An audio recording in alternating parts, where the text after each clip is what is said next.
सास बहू की क्यों नहीं बनती, यह रिश्ता करंट मारता सा क्यों महसूस होता है।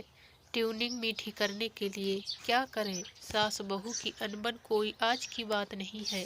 अगर दुनिया की सबसे पुरानी सभ्यताओं में रिश्तों का आकलन किया जाए तो शायद उनमें भी सास बहू का रिश्ता सबसे चटखारे देने वाला रहा होगा।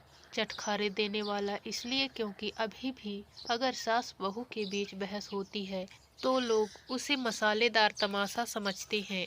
सिनेमा में सासू जी तूने मेरी कदर ना जानी, या फिर इन दिनों वायरल हरियाणवी सॉन्ग सासू लड़ मत न्यारी कर दे जैसे लोक गीतों से भी सास बहू की अनबन जग जाहिर है।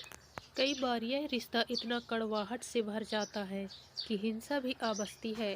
रिसर्च की जाए तो ऐसे तमाम उदाहरण मिल जाएंगे जिसमें सास बहू की नहीं बनती दिखेगी। अब सवाल है कि ये रिश्ता इतना खटास भरा क्यों माना जाता है, इसकी वजह क्या है और ये समस्या क्यों है। भोपाल के बंसल अस्पताल में साइकियाट्रिस्ट डॉक्टर सत्यकांत त्रिवेदी का कहना है कि सास बहू के बीच अनबन विश्वव्यापी समस्या है। यह दो महिलाओं के बीच की लड़ाई नहीं बल्कि बिलीफ सिस्टम की समस्या है। बच्चियों को परिवार में बचपन से बताया जाता है कि सासें बुरी ही होती हैं। बेटियों का माइंड सेट सास के खिलाफ तैयार किया जाता है। बेटी को बचपन से ही यह समझाया जाता है कि उसे बड़े होकर सास नाम के प्राणी से निपटना होगा। यही वजह है कि जब उस बेटी की शादी होती है तो वही सास जो उसे बहू चुनकर लेकर आई उसी से उनकी नहीं बनती। यह सास बहू के माइंड सेट की लड़ाई है। डॉक्टर सत्यकांत के मुताबिक ऐसा नहीं है कि सिर्फ सास या बहू के बीच ही लड़ाई होती है, बल्कि दामाद और ससुर के बीच भी झगड़े होते हैं। लेकिन चूंकि ससुर दामाद को हर वक्त एक दूसरे के साथ नहीं रहना पड़ता, इसलिए उनके बीच हिंसा नहीं, सिर्फ कभी कभी बहस ही होती है।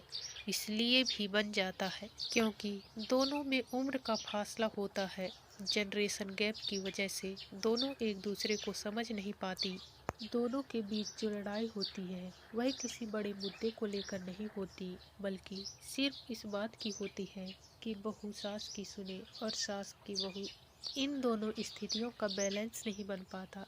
सास बहू की मेलो ड्रामा की वजह से कई बार समाज यह भी कहती है कि औरत ही औरत की दुश्मन होती है। इस सवाल का जवाब लेखिका निवेदिता मेम की किताब नारीवादी निगाह में है। लेखिका लिखती है, एक ऐसी स्थिति की कल्पना करें जिसमें ससुर और दामाद को एक सीमित दायरे में रहने के कारण हर दिन एक दूसरे से भिड़ना पड़ता है। ऐसी स्थिति में दामाद धीरे धीरे ससुर से सत्ता छीन लेगा और इस स्थिति में पुरुष ही पुरुष का सबसे बड़ा दुश्मन बन जाएगा। निवेदिता मेम की किताब से यह जाहिर होता है कि सास बहू के बीच झगड़ा या किसी भी औरत का औरत से झगड़ा उसकी अपनी लड़ाई नहीं, बल्कि पुरुषों के द्वारा बनाई गई पारिवारिक संरचना की वजह से होता है।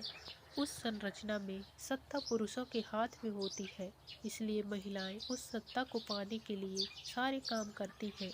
इस सत्ता के फंडे को ऐसा समझा जा सकता है कि किसी राजा की बहुत सारी रानियां हैं, लेकिन जो रानी राजा के अनुसार काम करती है वह उसकी सबसे दुलारी रानी बन जाती है।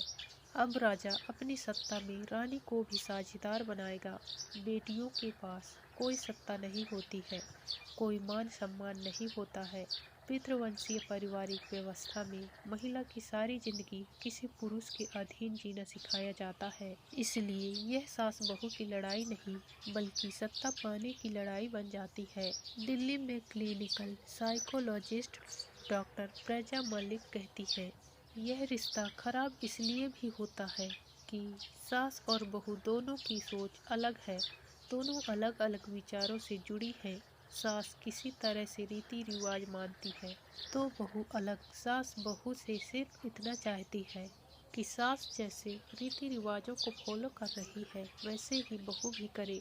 जब ये तालमेल नहीं बन पाता है तो झगड़ा या बहस होती है। डॉक्टर प्रजा मलिक के मुताबिक सास और बहू को यह झगड़ा सुलझाने के लिए यह समझना होगा कि वे सास या बहू से पहले इंसान है और एक इंसान कैसे बेहतर बन सकता है। उन्हें उस बेहतरीन से बेहतरीन के बारे में सोचना होगा। आजकल वर्किंग बहुओं की शिकायत होती है कि उनकी सास उनसे खुश नहीं रहती, तो वही सास का रोना होता है कि उनकी बहू उनकी सुनती नहीं है। ऐसे में सास और बहू दोनों को एक दूसरे से शिकायत करना छोड़ना होगा और दोनों को एक दूसरे को टाइम देना पड़ेगा, तभी सामंजस्य बनेगा। बहू को भी यह समझना होगा कि जब किसी बात के लिए उनकी माँ उन्हें डांट देती थी तो उन्हें बुरा नहीं लगता था, लेकिन जब सास डांट देती है तो बहू को बुरा क्यों लगता है। दोनों को एक दूसरे के लिए अंडरस्टैंडिंग बननी पड़ेगी, एक दूसरे का माइंडसेट समझना पड़ेगा। जब परेशानियों को लेकर खुले तौर पर बात करेंगे तो यह लड़ाई नहीं होगी। ताना देने या शिकायती व्यवहार रखने से समस्या का हल नहीं होगा। डॉक्टर प्रजा का कहना है, जो लोग शिकायती प्रवृत्ति के होते हैं वे चाहे घर में हो या ऑफिस में, उनकी शिकायत खत्म नहीं होती।